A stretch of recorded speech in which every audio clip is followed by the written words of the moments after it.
A range of tariffs. Tariffs. Tariffs. Tariffs. Tariffs. Tariffs. Tariffs.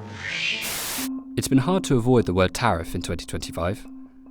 And depending on who you listen to, you might think tariffs are the best thing since sliced bread or a threat to jobs and prosperity. So, what's the reality? Well, keep watching, because in the next 5 minutes, we're going to give you the truth about what tariffs could mean for you and the economy. But before we get into the nitty-gritty, what are tariffs and where did they come from? Well, the word tariff can be traced back to the Mediterranean region. It comes from the Arabic word tarif, which literally means notification or inventory of fees to be paid. These taxes were typically levied at ports as goods entered the market. The idea was simple. First, the tariff served as an extra source of revenue for rulers. For example, in ancient Greece, city-states imposed tariffs on imported goods like olive oil and wine. So, every time a jug of wine or olive oil was brought into the port, the importer paid an extra charge on top of the agreed price. This extra charge went straight to the ruling government. The second idea of the tariff was to protect local industries from foreign competition. The tariff made imported olive oil and wine more expensive, and so encouraged citizens to buy from cheaper domestic producers. This supported the local economy. So, you might be wondering, what on earth has all of this got to do with you or the economy? Well, today tariffs are very much back in the news. In a throwback to ancient Greece, the United States is placing tariffs on imports from foreign countries. First, it was a 25% tariff on imports from Mexico and Canada. Then it increased tariffs on imports from China. Then it was so-called reciprocal tariffs on approximately 90 other countries, including South Korea, Japan, the United Kingdom, and European Union. The tariffs would hit a whole range of products from olive oil and wine to commodities such as steel and aluminium. So why is the United States doing this? Well, the US government claims that if they put up tariffs, it helps to protect local producers in the US, and it would encourage US consumers to buy local products rather than imported products. And it would generate revenue. That's at least the claim, substantial amounts of revenue from these tariffs, though there are big question marks about how big that revenue really would be.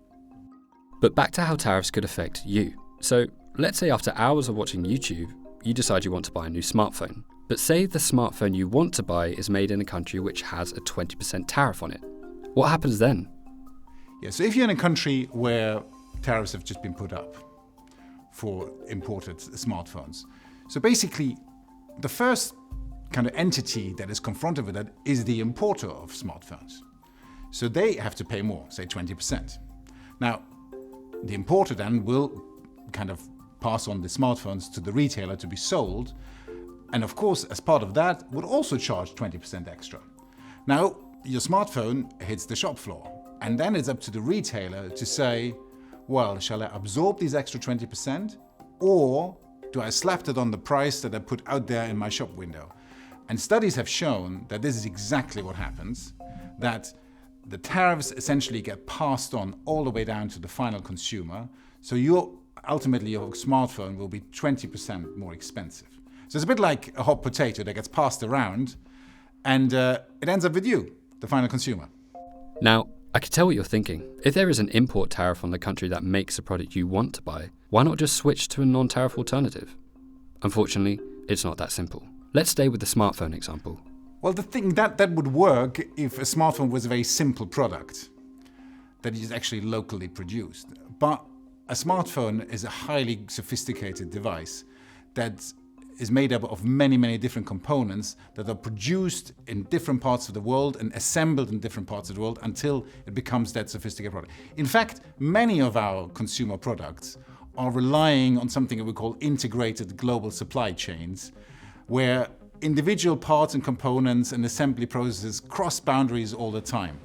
And because that is the way, you cannot simply say, I would like to insulate myself from this tariffs by something else. It's just very, very difficult for this to happen.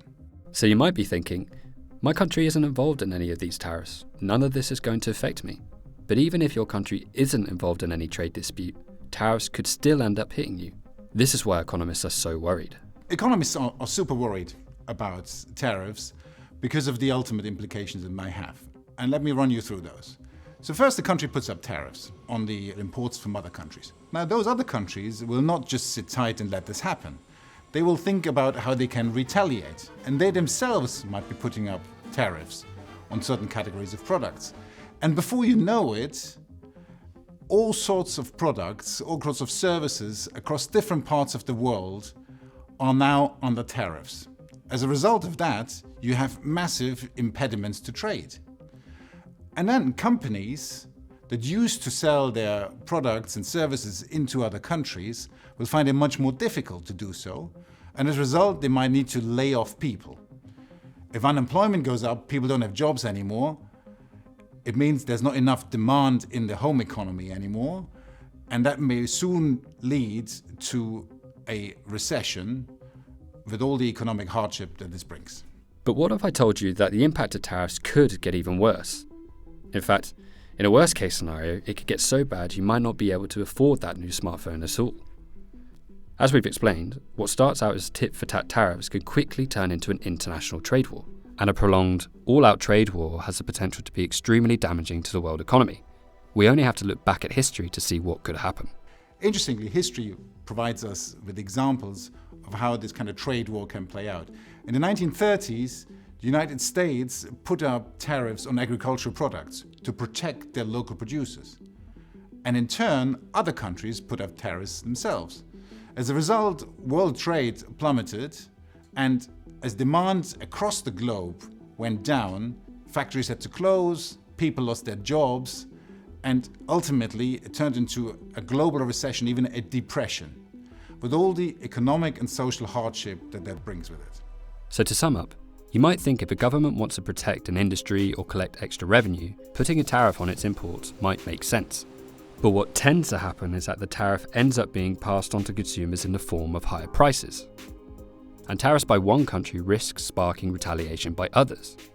Before you know it, we could find ourselves in the middle of an all-out international trade war, with prices for all sorts of goods going up and running the risk of a global recession. And that is something that could hurt not just you, but all of us.